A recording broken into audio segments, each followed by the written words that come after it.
Dad, just stay home and take care of the plants and don't do anything stupid. Ashley's words still echoed in my head as the door slammed behind them. The morning sun spilled across the polished marble floor of Hale Mansion, casting long streaks through the high windows. The scent of coffee lingered faintly, but it did nothing to mask the bitterness left from breakfast. I stood at the threshold, suitcase still in hand, as the rest of the family loaded theirs into the black SUV parked in the driveway. Ashley had orchestrated every detail. She paced like she was closing a corporate deal, giving Martha instructions on luggage tags, sunscreen hotel confirmations. Lucas barely glanced up from his phone, murmuring something about checking into the resort early. I cleared my throat, eyes scanning the chaotic energy. Should I pack? Ashley stopped mid-step, her mouth curling into something that pretended to be a smile. Dad, flying that far isn't good for your health. You should stay home and help Mom take care of the garden. It's better this way. The words stung, but I didn't flinch. I nodded slowly, setting my suitcase down by the door, as if it had betrayed me. Inside, breakfast was winding down. The clatter of silverware was replaced by the silence of withheld words. Ashley sipped her espresso, legs crossed, perfectly poised. I've been thinking, she said, voice casual. After this trip, we should talk about selling the house. It's outdated. We could rebuild something modern, energy efficient. I looked up. You haven't asked me yet. Martha sighed, eyes never leaving her tablet. You haven't participated in anything for 10 years, and we all know who's carrying everything, Lucas added without looking at me. I sat back in my chair, letting the words settle like dust on old wood. I had spent 35 years building this house, this family. But apparently I was now a relic, an old coat hanging in a forgotten closet. Ashley stood brushing off invisible lint from her white linen suit. Anyway, we'll be in Hawaii for 2 weeks. Don't worry, Dad, the house has automatic locks. You won't need to lift a finger. Martha kissed my cheek with the mechanical precision of a goodbye kiss at a funeral. Lucas patted my shoulder like I was a guest overstaying my welcome. And then they were gone. The engine started. The gate creaked open. I stood in the foyer, the silence pressing in as the car disappeared down the lane. No one had asked if I needed anything. No one noticed the suitcase I had packed. I had been erased. I walked outside down the garden path I had laid stone by stone in the spring of '94. The roses I had planted for Martha's birthday still blooming, but she hadn't touched them in years. I sat on the porch steps, letting the sun soak through the bitterness lodged in my chest. If you think I'm done, I whispered to no one, you should replan. Back inside, the quiet wasn't peaceful, it was surgical, like a home cut open and left to bleed slowly. I made my way to the basement, the one place no one else in this family ever cared to go. It smelled of dust and disuse, of memories, boxed away and ignored. In the far corner behind stacks of old gardening books and broken electronics was the filing cabinet. I knelt, brushed off the layers of time, and pulled open the bottom drawer. Inside, beneath layers of yellowed folders, I found it thick sealed, marked only with a fading label, Genesis Tech Holdings, confidential. My name was written in black ink, firm and deliberate. I sat there for a long time, holding the envelope in both hands, feeling the weight of something long forgotten stir again. You can steal a reputation, but you can't erase history, especially when it's protected by a legal signature. The lamp's faint glow pooled across the aged wood of the basement table, cutting through the cold silence like a scalpel. I had pulled down the old leather chair, squeaky broken in, and set the envelope squarely in front of me. Its edges had curled with time, but the seal remained intact. My fingers hesitated for a moment. Then I tore it open. The first document slid out like a relic from another life. Genesis Tech Holdings Founding Charter. Dated March 12, 1996. 2 signatures at the bottom. Mine and Daniel Chen's. It was all there. My 40% stake. My executive veto rights. The clause in thick bold font, ownership shares are non-transferable without the express written consent of the undersigned in full capacity. I exhaled, the weight of the paper almost pressing on my chest. Back then, Daniel and I weren't just business partners, we were builders. We turned code into a company and vision into a $300 million valuation within a decade. Martha supported me. Ashley was in middle school, already asking questions no adult could answer. It felt like purpose, like legacy. I dug deeper into the envelope. More papers, less pristine. And then a document I didn't remember signing. Power of attorney. Thomas Hale. Martha Hale. Dated September 2013, the month I went under for brain surgery. The signature looked like mine, but slightly off. Slanted. Faded in parts. I'd been groggy that week, in and out of sedation. I couldn't even recall signing release forms, let alone authorizing anyone to manage my estate. Stapled behind it were a chain of transactions: transfer of 40% Genesis Tech shares to Lucas Baird, temporary holding; subsequent transfer to Ashley Hale; permanent reassignment with family consensus. I stared, my 40% gone. Not sold, not negotiated, just moved. Quietly, strategically. And then tucked behind the final page, a small note written in Daniel's handwriting. Thomas, if you're reading this, it might be time to fight. I left a copy in my archives. Call me. D. I leaned back. The basement was still cold, but inside me, something old stirred again. Martha had always known how to maneuver behind polished smiles. I remembered lying in a hospital bed too weak to speak while she told the nurses she'd handle everything. I never imagined she'd handle me too. I reached across the table, pulled my old leather-bound notebook from the shelf, the one I used to carry to board meetings, its pages still smelling faintly of pine and ink.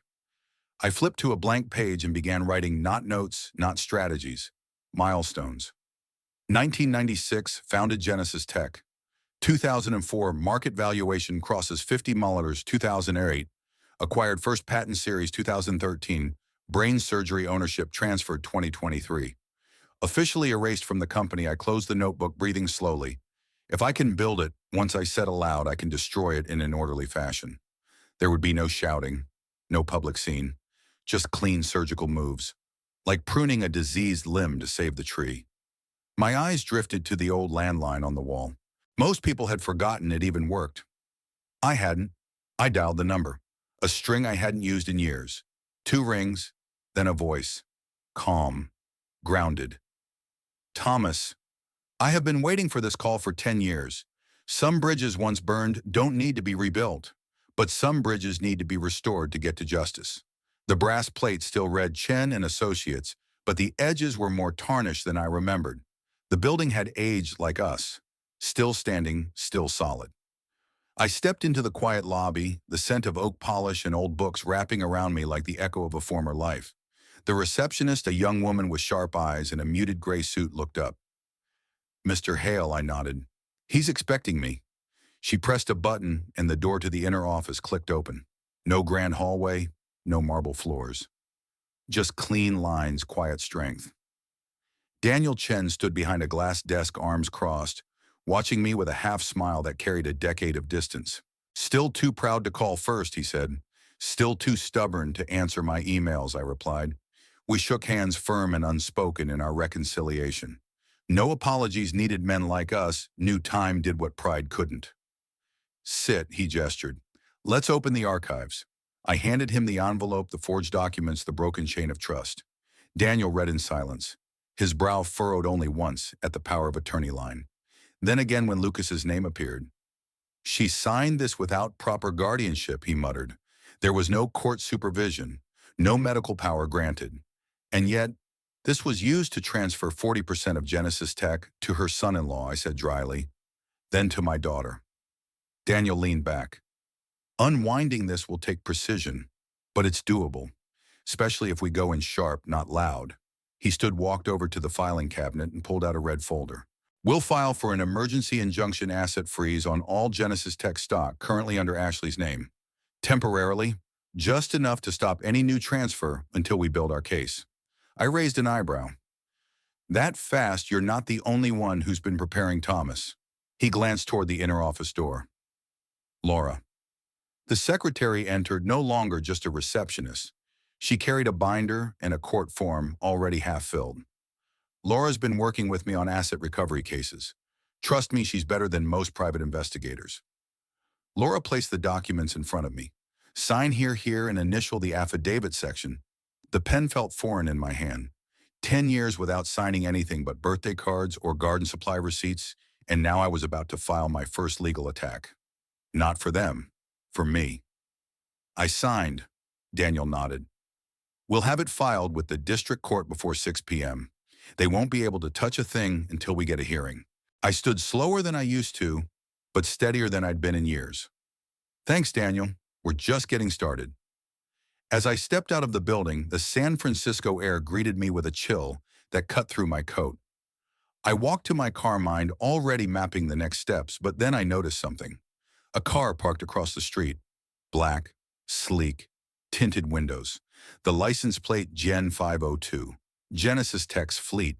It pulled out slowly as I started my engine, keeping 2 car lengths behind. Someone was starting to notice. They threw a party to celebrate Genesis Tech's 30th anniversary, but didn't invite their co-founder. It wasn't oblivion, it was deliberate denial. The valet glanced at the vintage watch on my wrist as he handed me the ticket. A slight nod. No fanfare, no recognition. That was fine. The Crystal Hall stood like a monument to everything Genesis Tech claimed it had become: sleek, efficient, polished to sterile perfection. A red carpet lay stretched beneath the glittering chandeliers inside. Guests swirled in tailored tuxedos, crystal glasses in hand, sipping curated narratives. Ashley stood center stage, her voice crisp, poised. 30 years of innovation, 30 years of resilience. Genesis Tech wouldn't be here today without the brilliance of forward thinkers who dared to dream beyond boundaries. I opened the door and stepped in. The double doors didn't slam, but they may as well have. The room slowed. Conversations faltered. Even the orchestra hit a wrong note. Ashley's words snagged in her throat as the spotlight operator hesitated, then froze mid-sweep as if unsure whether to highlight or erase me. I adjusted the lapels of my gray suit and walked forward, eyes ahead. My steps were measured, my presence undeniable. Lucas stood beside Ashley, whispering something urgent, but she didn't flinch. Her smile cracked, then held. I moved past the rows of investors, PR managers, and polished guests toward the grand display near the stage. A wall-length timeline boasted Genesis Tech's greatest milestones. All the names were there except one. I stopped in front of it. The year was 1993, I said, voice calm, but sharp enough to cut through champagne chatter. The internet was a promise, not a product. And in a small garage on 7th Street, I sketched the prototype that would later become Genesis Tech's first modular AI board. Several heads turned. A few phones lifted, some to record, some perhaps to call security. None moved quickly. Behind me, the large projection displayed images of the company's earliest days. A newer slideshow queued up. I watched, waiting. Click. And then there it was. A scan of the original Genesis Tech founding charter dated March 15, 1996. My name clear as day. Thomas A. Hale, founding partner, 40% equity stake, executive rights veto. Gasps scattered. Journalists scribbled faster. Camera shutters snapped. I didn't smile. I didn't have to. They can erase my name from the wall of honor, I said, turning slowly to face the crowd. But they can't erase me from the history of this company. Ashley's jaw clenched.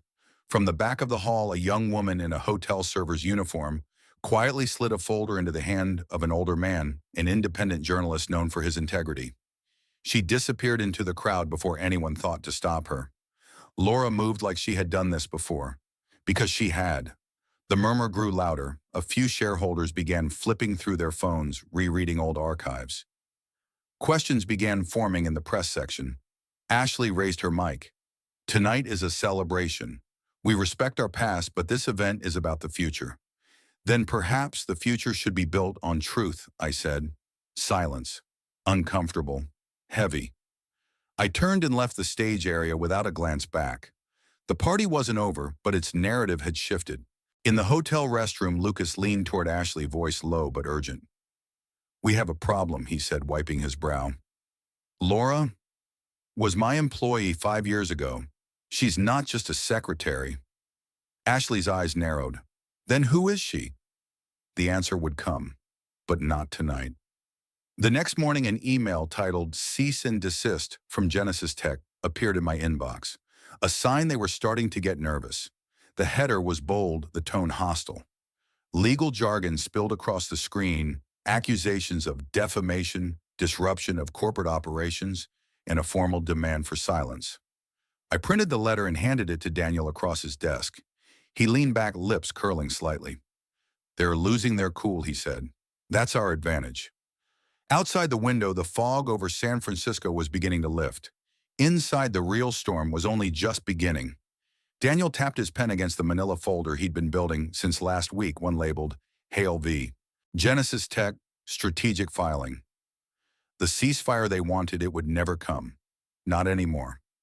Later that day, I walked into the executive tower of Genesis Tech for the first time in over a decade. The marble lobby hadn't changed. Neither had the security desk, except now I was a visitor. A man without a badge in a company he helped create. Ashley met me in a private glass office on the 12th floor. Not the corner one that belonged to someone else now, but the one we used to call the war room. Appropriate, Dad, she said coolly. You really want to do this? I didn't sit. You called this a war. I just showed up to the battlefield. She crossed her arms, eyes scanning mine. You know we can drag this out for years. Public image press, spin court fees. You think this is about money? No, she said, voice lowering. I think you're smart, and that's the scary part, because you always play the long game. I stepped closer. Did you think I was getting weaker or just more silent? She didn't answer, and that was answer enough. Back at Daniel's office, Laura was already waiting, her laptop open, documents spread across the table like cards in a poker hand. These are internal financial records from 2015, she said. Genesis Tech listed a strategic share redistribution plan, but look closer. She clicked through a spreadsheet column after column of transfers. Some marked temporary holding, others renamed through shell entities. All this happened during the fiscal quarter when your name disappeared, Laura added. I got these from a whistleblower I trusted before they fired me. Daniel nodded, flipping the pages. Enough for court. Enough for exposure. I signed the declaration forms without hesitation. We're going to court, I said, and this time no one's rewriting the past. Outside, the clouds were breaking. Light filtered into the room, not warm but sharp like clarity after confusion. That night, I sat at home alone reviewing my notes when the phone rang. Laura, her voice was tense, urgent. Thomas, there's something you need to know, she said. They didn't just steal your honor. They also sold the technology you designed under a different name. I gripped the phone tighter. They trademarked it through a subsidiary overseas. Quietly. It's been in commercial use for 2 years. There was silence on the line. But in my mind, gears turned. They thought this was about a name. But now it was about theft of the one thing no one should ever take from a creator invention. The day I walked into the courtroom, no one stood up to greet me. But as I left, they began to whisper, who was he? And I smiled. Thomas Hale, the one they forgot. June 15, 2023. The San Francisco County Magistrate Court was colder than expected, or perhaps it was just the nature of confrontation after silence. I sat in the plaintiff's row, dressed plainly. No entourage, no fanfare. Just me, Daniel, and Laura seated nearby, calm, prepared, unshakable. Across the aisle, Ashley sat in a tight gray suit, stone-faced. Lucas looked worse, tired, defensive, and strangely absent in his own eyes. A row of attorneys flanked them. The media sat in back, their pens poised like bayonets, ready for blood or redemption. The charges read clearly: abuse of shareholder rights, intellectual property theft, erasure of founding credit. Daniel opened cleanly. Your Honor, this is not a corporate dispute. It's a case of erasing the soul of innovation and replacing it with greed. Then Laura took the stand. She told her story with surgical precision, how in 2016 she was dismissed from Genesis Tech for questioning internal financial anomalies. She displayed emails from that time: need to route OptiData assets through Shell LLC. Thomas won't notice. Rebrand under Nexicore. Keep it offshore. She held up 2 documents. One, the 2009 patent application for OptiData signed by me. The other, a 2021 product brief for Nexicore Predictive Systems, a direct copy marketed globally. The courtroom murmured. The judge raised an eyebrow. Then it was my turn. I stood, voice steady. If I'm passed, I asked, why are they still making money on my product? No one replied. Daniel followed with the final strike, a notarized memo from 2013 showing the shares were withdrawn from my name using a proxy without legal standing. A single missing signature. Mine. The room went still. Ashley looked down. Lucas closed his eyes. Later that afternoon, the judge delivered the preliminary ruling. Effective immediately, Genesis Tech is ordered to freeze all commercial operations tied to Nexicor until further review. Additionally, the SEC is instructed to reinstate Mr. Thomas Hale's founding status in company records pending full resolution. I heard the ripple before I saw it, board members whispering, investors on phones, cameras flashing. Ashley stood to leave but was stopped by two shareholders. The whisper was no longer mine, it was theirs. She has to step down. That night I sat at a quiet cafe away from the headlines. On the table, the front page of the Silicon Ledger read Thomas Hale, the honorable reviver in an ungrateful age. I folded it neatly, took a sip of lukewarm coffee, and exhaled. No one looked my way. No applause, no attention. And I smiled again, not because of the fame, but because the name was back in its rightful place. They tried to erase my name from everything I built, the company, the records, even their memories. But justice has a way of resurfacing when you choose to stand tall. Like the final chord of a long-forgotten melody, truth may arrive late, but once heard, it cannot be silenced. I didn't fight to be famous. I fought to remind them that silence is not the same as surrender. And perhaps standing up today means you'll never have to bow to injustice tomorrow.